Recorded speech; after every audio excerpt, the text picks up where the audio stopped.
Let's head to the voicemail of Truth and Reason. Yeah, this is Gary from North Canton. Everybody's clamoring about how the Browns don't score enough points.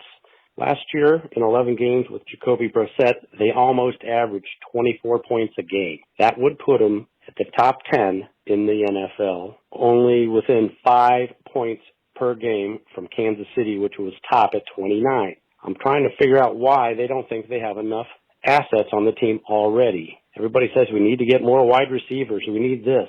They averaged almost 24 points a game with Jacoby Brissett. And don't you think that with this preseason that the Browns and Deshaun Watson can't do better than that? We don't need to spend any more money on offense. We need to fix the defense.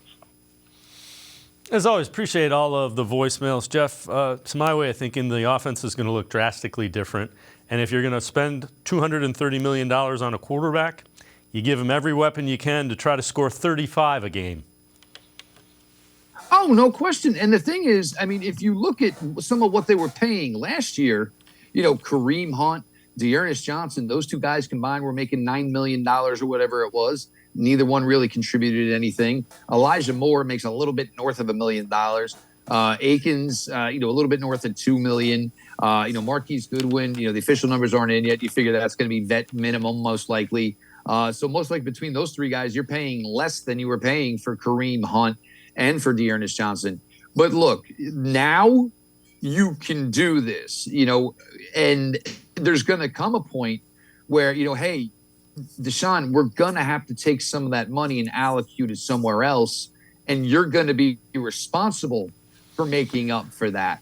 But when you can get a guy like Elijah Moore in here and you still have 2 more years on a former second-round picks contract, I mean, it would have been a major flaw to themselves if they didn't do this move. They got that room better, younger, faster, and, to not basically do everything you can to help your $230 million investment pan out, you would be foolish to. There's still money left over if they need it. Keep in mind, they've only rolled over one contract to this point in Deshaun Watson's. There's plenty of other guys they could have done it for, they can do it for, if they feel the need for a certain guy to come in here. But nothing really else is going to go toward the offensive side of the ball. You're hoping maybe here you can get another cheap vet or two here in on defense, contribute some of those, draft choices to there, as well as maybe possibly running back.